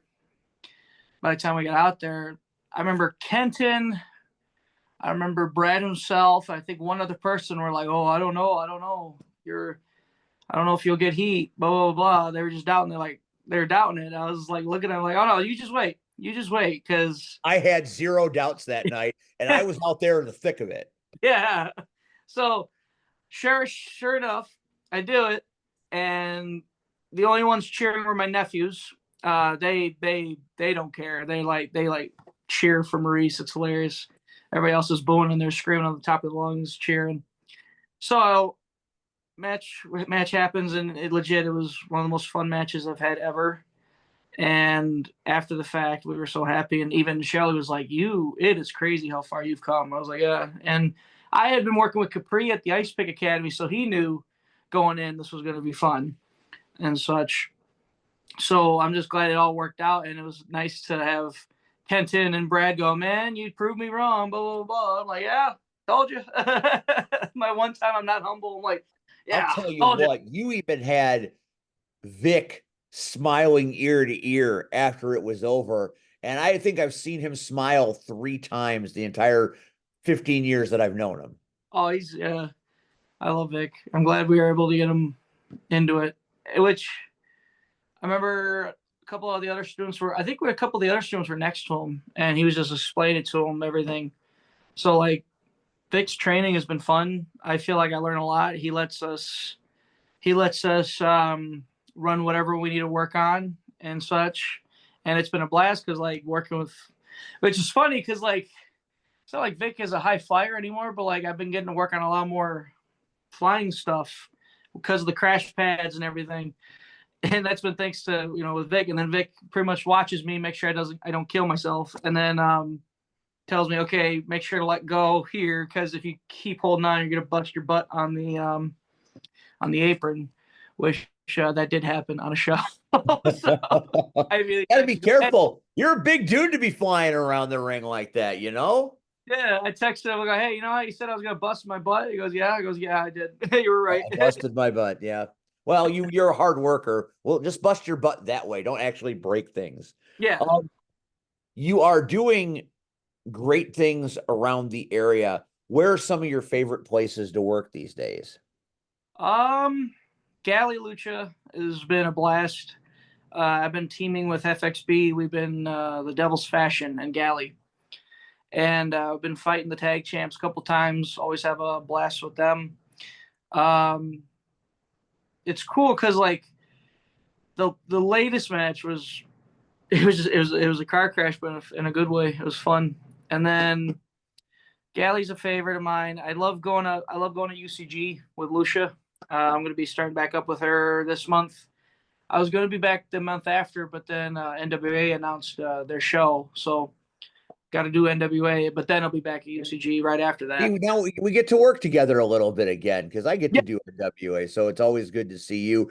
I really enjoy what Lucia does. She's really, really got a good mind for this business. Yeah, and nothing against Northland. Northland for the longest time was pretty much the CSW Academy's kind of like NXT in a way of, like, getting them work, getting them someplace to wrestle. Really, I think UCG has now took that kind of approach where it's like, get the students booked, let them let out their creativity, filter it a bit, and then let them go buck wild. So that's been another fun thing with UCG, is getting to work with the newer ones coming out of the CSW Academy. Yeah, that is still something that never ceases to amaze me. The quality of talent that comes out of CSW as far as the youth. I mean, Jack and Eddie have done really well. FXB, you just spoke of him being your tag team partner. That guy has come a long way in just such a short time. He is pretty impressive. And then, the list goes on and on. Nathan Nile, KJ Carter, Haven Harris. I mean, so many great students of CSW working in good places. It's nice to hear someone that's from that neck of the woods say good things about it. Absolutely. So right now, of all the places that Maurice goes, where is the place where Maurice does the best? What is the crowd that either hates him or loves him or keeps it? Where do you go where Maurice is over? Definitely ICW Milwaukee, because of course that's where I was born, and the crowd hates me, which is good. Galley Lucha, especially as a late, I've been starting to go at guys' masks, and the crowd immediately lights up, going boo. So I've been getting a pretty negative reaction there. So definitely Galley and ICW. I love going up to Homegrown and just being a goof, but, like, people are into it at least. And then those three off the top of my head. I'm sure there's one more I'm forgetting. I'm going to kick myself for forgetting, but definitely first thing comes to mind is ICW and Galley. Are there places on your radar that you'd like to bring Maurice to?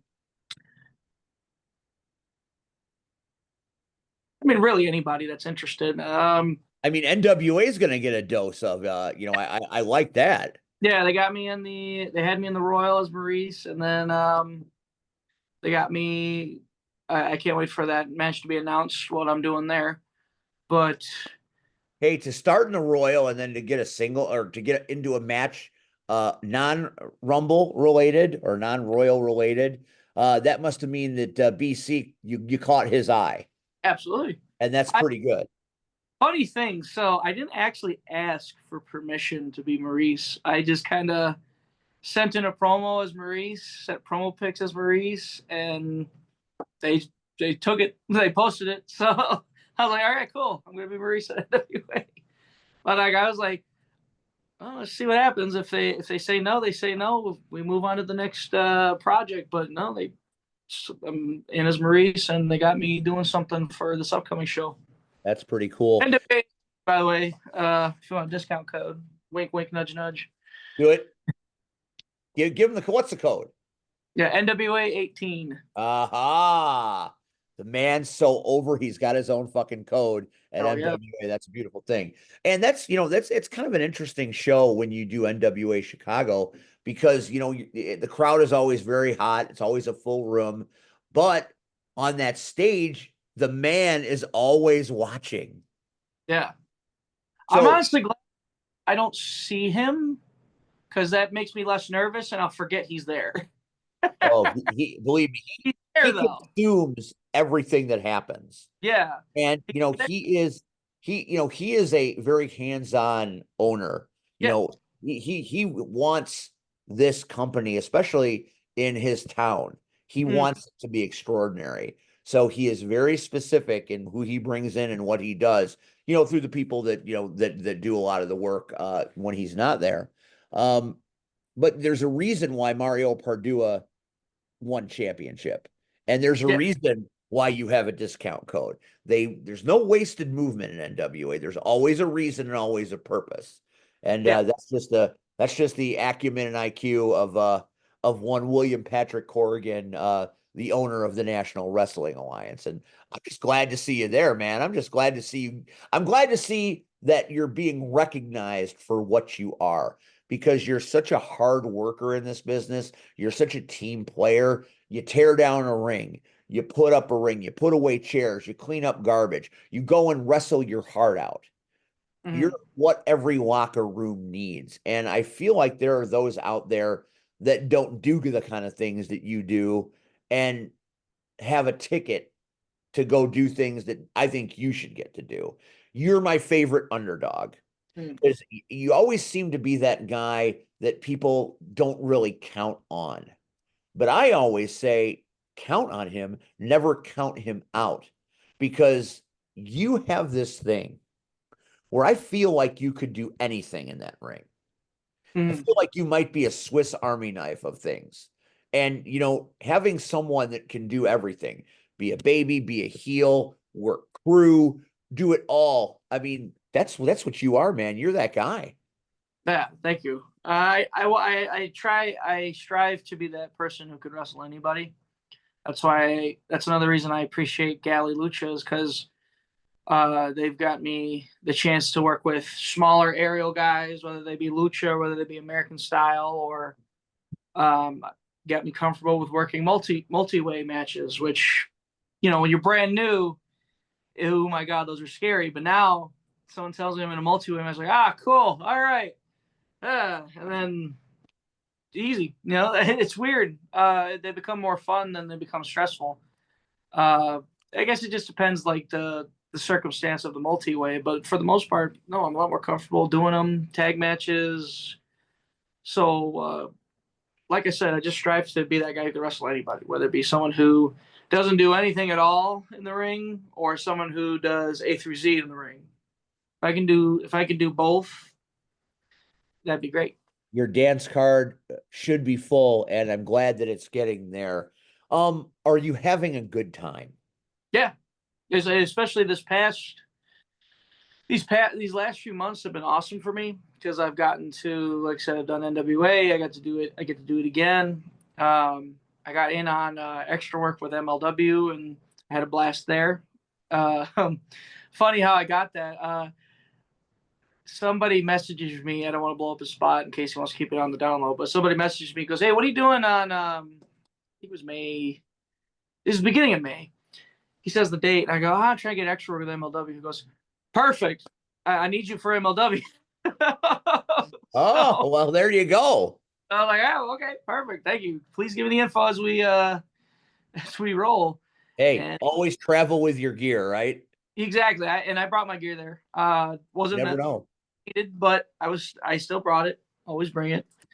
But MLW was a blast. Extra work can be tedious, tough, strenuous, but like honestly, I don't know if it's because I've done it a couple times now, so now I know what to expect or I'm used to it. But I had a fun time at MLW. Like I had a fun time being an extra. Hey, as long as you're enjoying it and you're getting something out of it, there's no such thing as a bad place to be. Um, Exactly. so here you are. How many years have you been in this business? 4.5. Okay, so that's really a short time. You know, I'm sure it seems pretty long with all the miles you've traveled and such. Mhm. But it's pretty short in terms of actually, training and then getting here. Yeah. Where does Maurice, Greg, Moondog, whoever, where do you want to go? Where do you want this to take you? At bigger promotions, whether they be indies or tryout matches or extra work or enhancement work, wherever it gets me. Because like I said, I never thought I'd be a wrestler. So the goal was just like, oh, let's see how far we can go. Well, now we're far enough along where it's like, oh, okay, I guess I need real goals now. Really, it's just get noticed more from bigger places, and just get whatever opportunity I can. Just keep working, keep striving, and if something falls through, like before when something fell through, it would eat me up and bother me. Now something falls through, it sucks. But I'm like, all right, well, it's on to the next project. See what happens. You got to keep moving upward and onward. You can't let them drag you down Right. because you work too hard and you've done too many things to accept that you can't do this because you absolutely can. And like I said, all you have to do is watch All Heels Wrestling, Maurice versus Shelly Benson to know exactly how good he can be. When you trained, when you were starting out, who had the biggest impact on training you and making you who you are today? Boz, definitely Boz, and Axel Rico, of course. Um, but Boz for sure, like because my style was more towards Boz, wrestling wise at the time. So Boz really helped hone in the basics, which still need to hone in basics. So I think it's important too. But as I got a little more comfortable, I would get a little better at Axel's stuff, which Axel's a little more advanced. I'm sure he still is. I haven't trained with him in a while. Actually swung by there not too long ago. It was the first time I was there in 6 months, and I remember I don't know if you've ever stepped in the training ring at CSW, Yes, I but have. stepped into it. I'm like, oh, like, all right, we're gonna feel today, and sure, yeah, It's an acquired bruising, that's for sure. definitely. But no, it was fun to catch up with everybody though. Danny G invited me down, so I was like, yeah, all right, I'll do it. So I never say never. I might pop up there here and there, but right now I just been training with Capri and Wrestle League, more so Capri. Um, but yeah, definitely Boz. Final Yeah. answer. Well, I mean, working with the people that you've worked with, I mean, and training, going from Boz to Axel to Vic, I mean, that is a nice Rolodex of people that have helped you hone your craft. Oh And yeah. right now, Wrestle League is as good as it's ever been. It's right now at an all-time high as far as I'm concerned. So the Mhm. fact that you're thriving there, that's a pretty good place to be because they are the people that come out of Wrestle League very good at doing everything and they do it the right way. And I feel like that is a good place for you because I feel like that's kind of what you do. Tell me about Wrestle League and how you feel about it. I enjoy it. I joined up with them after I left CSW because Shogun Chris Logan, does the old school like 500 squats and push-ups and all this before we get in the ring. So it really helped with my cardio a bit, work with him. And getting to do the shows, I do wish I was on a little more of the shows, but I get it. He's got to cycle.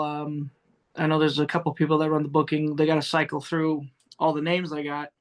So like I'm still in the loop. It's just, I wish I could do more, but at the same time, what they do give me is still cool. Like my debut was at 1 4-way, and then the next match was the ladder match, which was my first ladder match technically.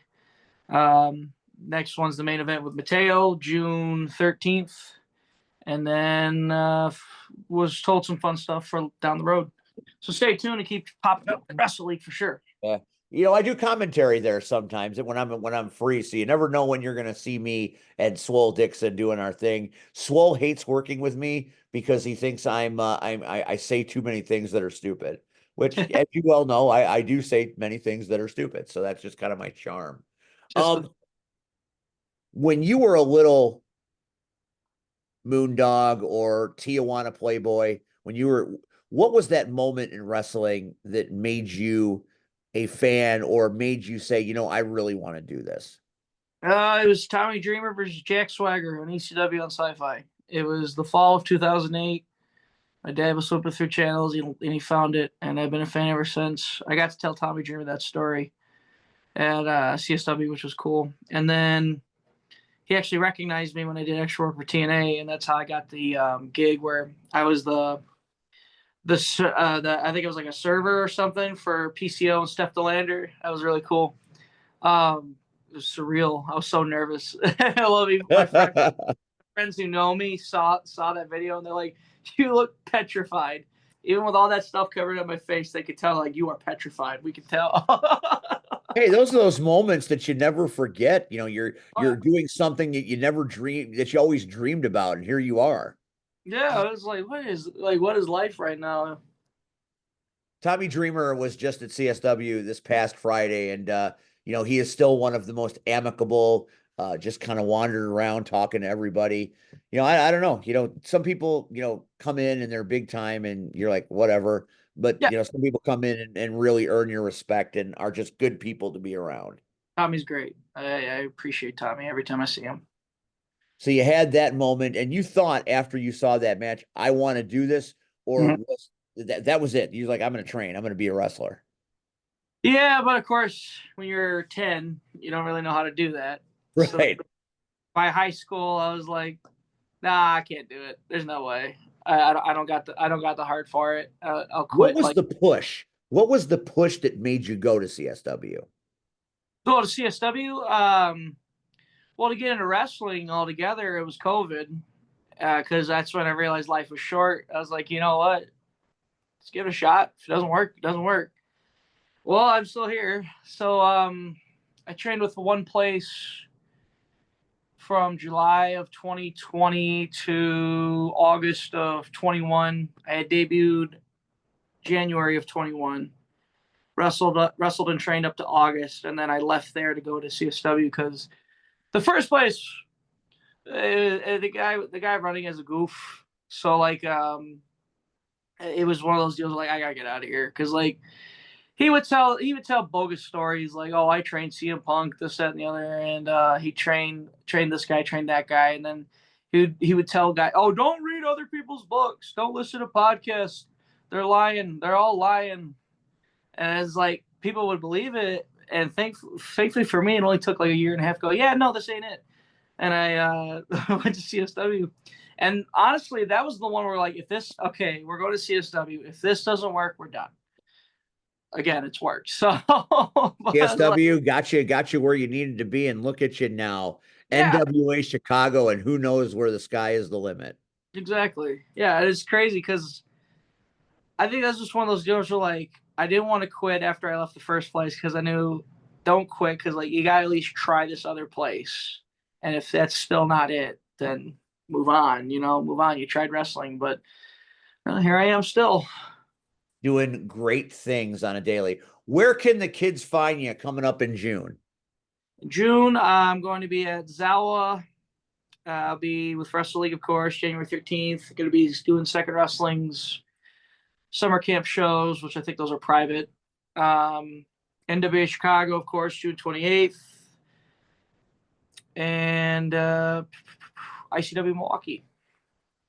Look at all the places you'll go, my friend. And PWA up in North Carolina. Oh, you're going all the way out to Carolina, huh? Yeah. Is that the farthest you've gone? No, farthest would be California. What'd you do in California? I did October of 23. I went up to do full queer wrestling, and then June of 24, I went to Azusa for Alliance for All. And then the North Carolina thing, I debuted with them, I think a month ago. It was April. And had a solid match. They liked me, so they said, yeah, we'll bring it back. So now this June show is like a collab with like some kind of pretty much just got burlesque, concerts. Oh, wow. Agglomeration. Well, they hired PWA to do one match for the place, and it's a no-ring show. So my first no-ring match is going to be with them, and then I'll be back out in North Carolina after that in August. So frequenting there quite a bit, which is pretty cool. Look how far you've come in such a short time.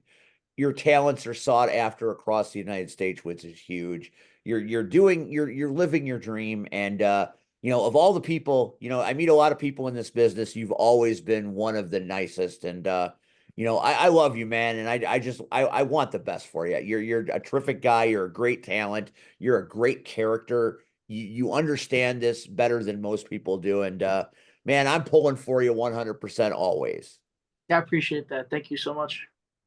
That has been a moment with Maurice, Greg, whoever you want to call him, that's who he is right now, Maurice, the bad boy from Tijuana, one of the most entertaining characters on the scene. I appreciate you taking time out of your busy schedule and coming right off work to be with us. Yeah, and, of course. We'll have you on again a little further down the road so we can keep up with your progress and see where you're going next. Sounds like, the sky's the limit for you, my friend. Absolutely. Thank you so much, Steve. All right. We want to thank everybody that was on the show tonight. Rion, Gabagool, Cactus Rack. Sorry to Sean for not being here tonight, but we're all with you, brother. And thank you to Maurice for taking time for us tonight. We will see you next week on the Power Hour. Thanks for watching, and we'll catch you on the flip side. Good night, everybody.